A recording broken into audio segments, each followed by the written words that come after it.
Selamat datang di video kami yang mengangkat tema penting dan relevan, fenomena keluarga dan ekonomi. Dalam masyarakat kita, seringkali kita melihat pola yang menarik di mana keluarga dengan latar belakang ekonomi lemah cenderung memiliki banyak anak, sementara mereka yang berada di kelas menengah ke atas seringkali menghadapi kesulitan untuk memiliki anak. Fenomena ini tidak hanya berkaitan dengan pilihan pribadi, tetapi juga dipengaruhi oleh berbagai faktor sosial dan ekonomi. Keluarga yang hidup dalam batasan seringkali merasa bahwa memiliki banyak anak adalah cara untuk memastikan dukungan di masa depan. Namun, hal ini juga dapat menambah beban ekonomi dan tantangan dalam memberikan pendidikan dan kesehatan yang layak bagi anak-anak mereka.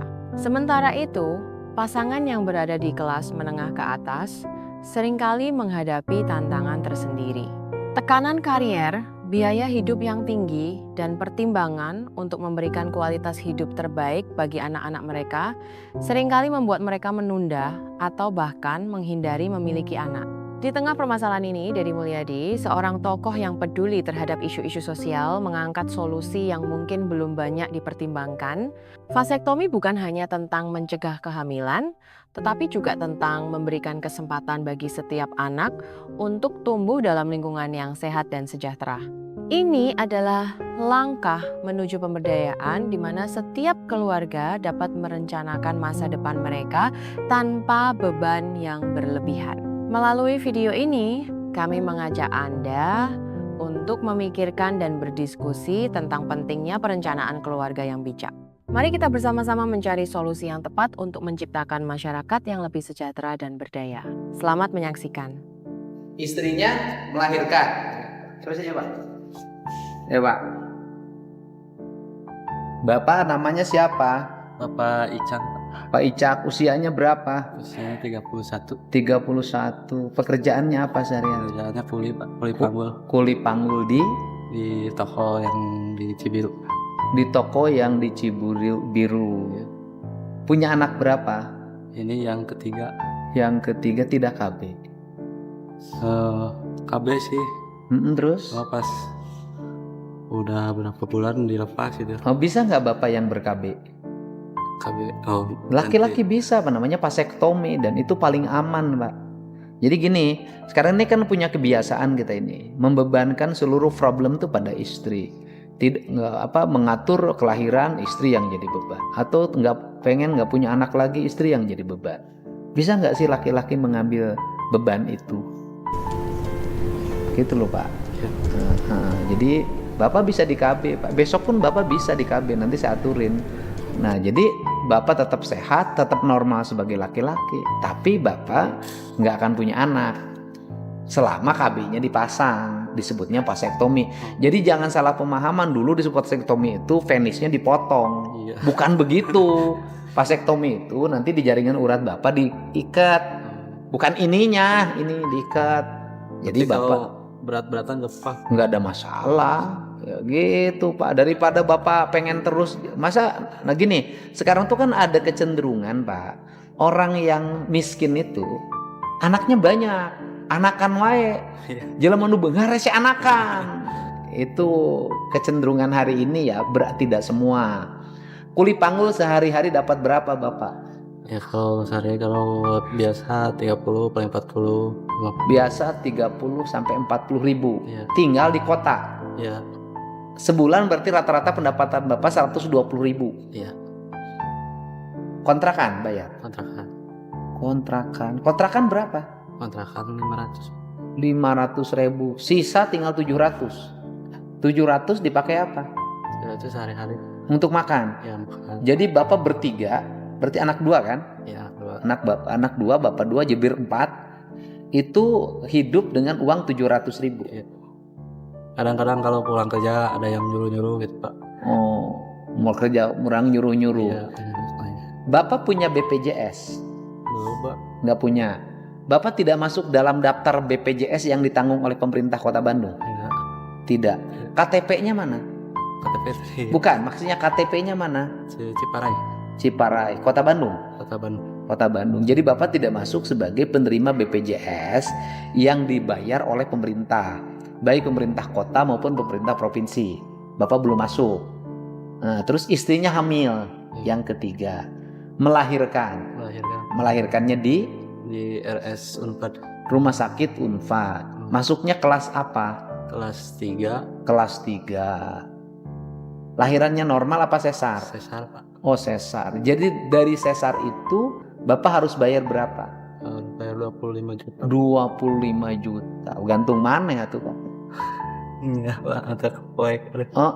Jadi Bapak harus bayar 25 juta karena operasinya sesar. Iya sesar Pak. Kenapa tidak di rumah sakit Hasan Sadikin, rumah Tadinya sakit kan- Al Ihsan? Tadinya kan udah pecah ketuban duluan. Dapat subuh teh. Dibawa ke bidan. Di bidan teh diinduksi, langsung dibawa ke klinik yang di Cileunyi.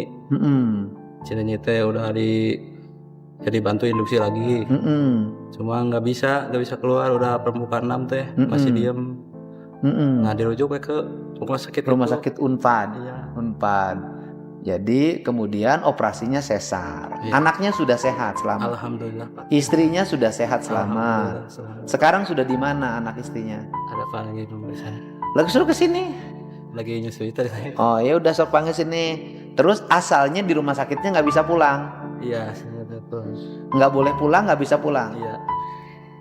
Oleh rumah sakit. Iya. Karena belum bayar. Iya, belum bayar. Nah, akhirnya ditelepon sama Sekda. Akhirnya kan ada saudara. Jadi saya sama dia saudara we kesana kesini gitu. Saudaranya siapa yang kesana kesini? Abah Apa? Abadi gitu. Nu gendut. Ya, saudara. Terus akhirnya tembuslah ke Ya, akhirnya tembus ke saya. ke Pak Sekda. Ya, ke Pak Sekda. Terus Pak Sekdanya telepon Bapak. Ya, telepon saya. Rumah sakitnya masih tunggakannya. Enggak, disuruh pulang langsung. Disuruh pulang. Ya. Oke, ibunya ini. Ya Allah.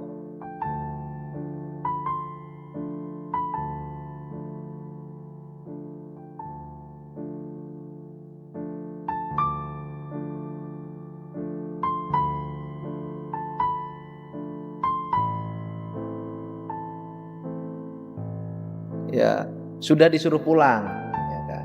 Ya mungkin nanti kita yang bayar, Pak. Artinya bahwa beban rumah sakitnya Bapak dibebaskan akhirnya. Iya. Dibebaskan masih ada atau masih ada tunggakan?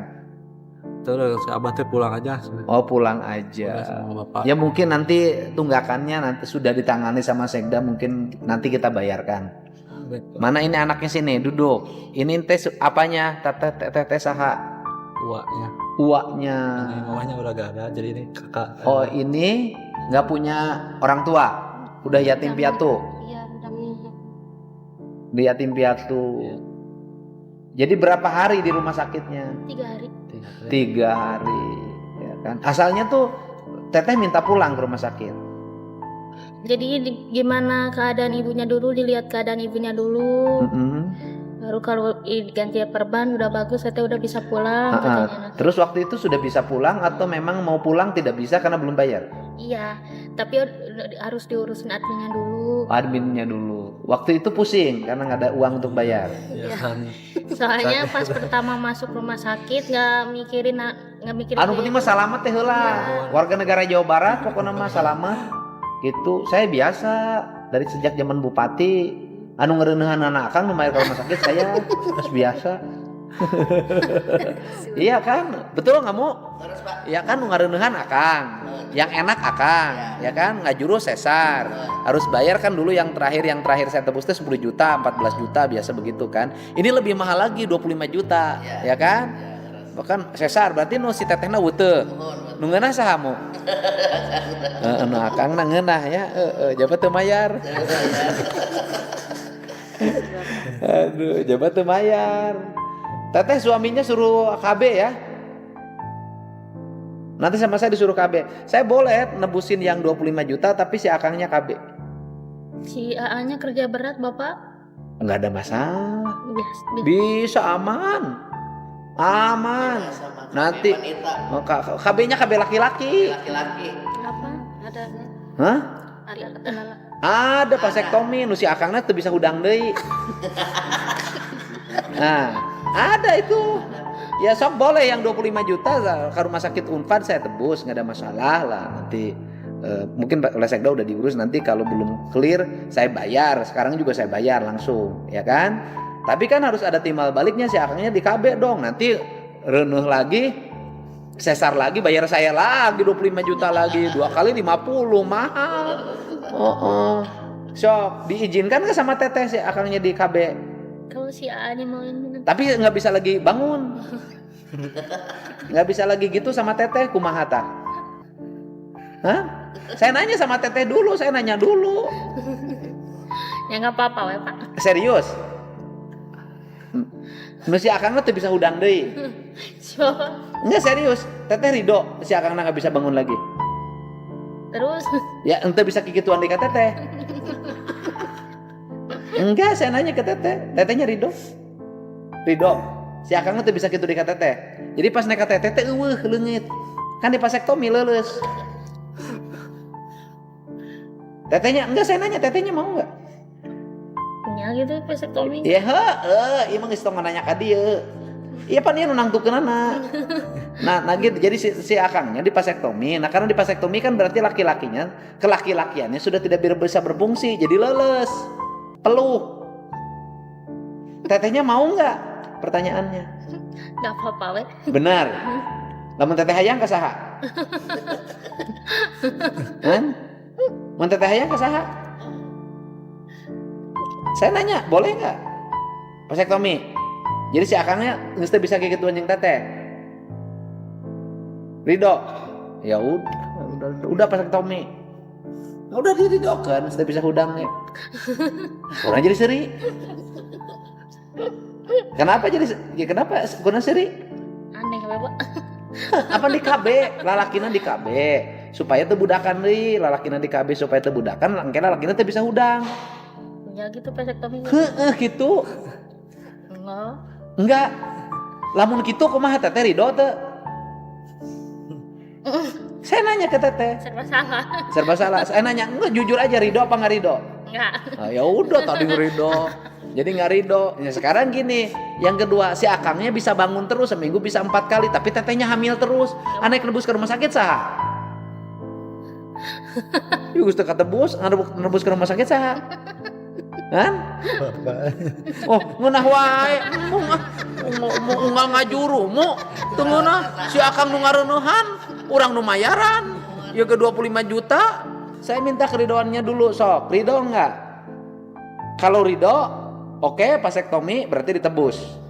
Kalau enggak ridho, ya sudah saya enggak akan tebus. Sak tebus ke sorangan. Ayo tebus ke sorangan.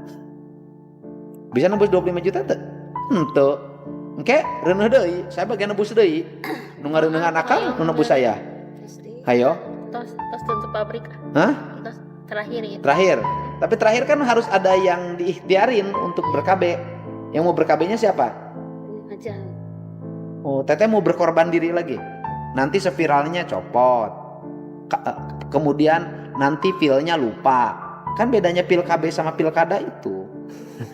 Ya kan? Disuntik. Ya kan bukan kalau pil KB ya kan, kalau lupa telat. Ya kan kalau lupa jadi. Kalau pil KB nya teteh lupa minum obat, jadi hamil. Kalau pilkada, kalau jadi lupa. Selamat datang di video edukasi kami. Hari ini kita akan membahas topik yang penting namun seringkali kurang dipahami, vasektomi. Emang ada KB untuk pria. Vasektomi itu apa sih? Terus, biar gak salah, kita tanya dokternya aja langsung yuk. Halo dokter, mau nanya dong. Mau nanya apa tuh? Dok, saya dan suami udah mutusin buat gak nambah anak lagi. Yang saya tahu, cowok bisa KB juga kan ya dengan vasektomi. Tapi suami takut katanya vasektomi bisa bikin penis susah bangun lagi ya dok. Oke, ini sebenarnya salah satu mispersepsi yang cukup banyak beredar di masyarakat ya. Jadi saya mau lurusin dulu nih, kalau vasektomi itu umumnya tidak akan mengganggu gairah maupun performa seksual kamu sebagai pria. Soalnya gairah seksual itu kan sebenarnya lebih erat kaitannya dengan hormon testosteron. Nah, vasektomi ini itu nggak akan mempengaruhi produksi hormon testosteron pada pria. Yang dilakukan dalam vasektomi itu adalah memutus atau mengikat saluran pembawa sperma sehingga air mani nantinya nggak lagi mengandung sperma saat ejakulasi, melainkan diserap kembali oleh tubuh pria. Jadi memang nggak ada hubungannya secara langsung ke produksi hormon pria tadi. Artinya pria tetap bisa ereksi, tetap bisa ejakulasi bahkan, cuma bedanya ya nanti hasil ejakulasinya itu udah nggak mengandung sperma lagi, sehingga nggak terjadi kehamilan. Dan ini juga udah dibuktikan oleh penelitian kok bahwa pria yang telah menjalani prosedur vasektomi itu nggak mengalami perbedaan kepuasan seksual dengan yang belum atau tidak menjalani vasektomi. Bahkan karena udah tenang nggak akan memicu kehamilan, banyak pasangan justru mengalami peningkatan dalam hal frekuensi berhubungan intim, termasuk juga dalam hal keharmonisan bersama pasangan. Jadi saya acungin jempol banget sih kalau sebagai suami kamu udah punya kesadaran dan inisiatif untuk nggak cuma membiarkan istri aja nih yang berusaha dalam mencegah kehamilan, tapi kamu juga. Dan seperti yang kamu bilang tadi, emang benar bahwa pria juga sebenarnya bisa KB loh. Dan sesimpel memakai kondom juga udah termasuk metode KB yang bisa pria lakukan sih. Tapi memang kalau mau yang sifatnya lebih efektif dan permanen, ya bisa dengan vasektomi ini. So, kalau kamu dan pasangan udah punya 2 anak atau lebih, atau mungkin merasa udah mantep nih untuk nggak menambah momongan lagi, maka kalian bisa mempertimbangkan metode kontrasepsi mantap yang satu ini. Prosedurnya juga terbilang singkat, paling sekitar 10-30 menitan udah selesai, tapi efeknya efisien banget untuk mencegah kehamilan sekaligus meringankan beban istri dari bolak-balik KB juga kan? Saya udah kepikiran mau KB dengan vasektomi dok, tapi ragu ada efek samping nggak ya? Well, basically sebenarnya prosedur pemutusan saluran pembawa sperma ini aman dan dinilai sangat efektif untuk menunda kehamilan. Meski memang bukan berarti tanpa adanya risiko ya.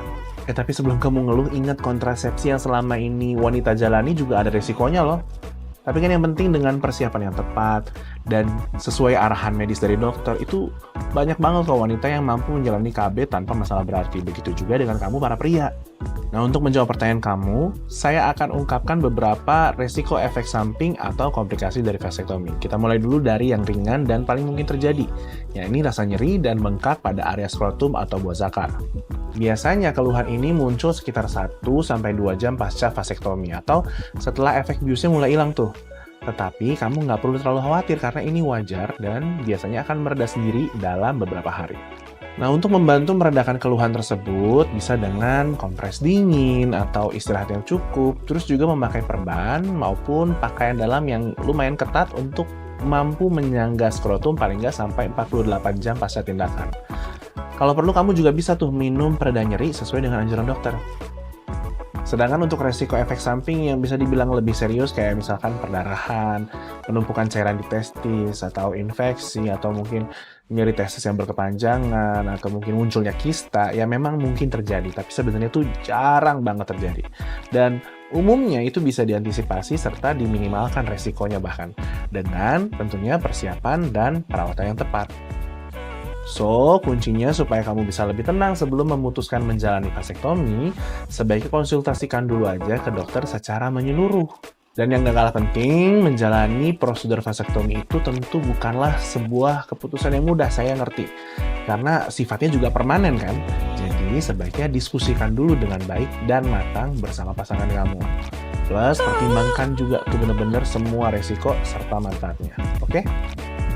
Oke, makasih dokter. Sip deh, kalau masih ada pertanyaan langsung aja chat dokter di aplikasi Halo Dokter.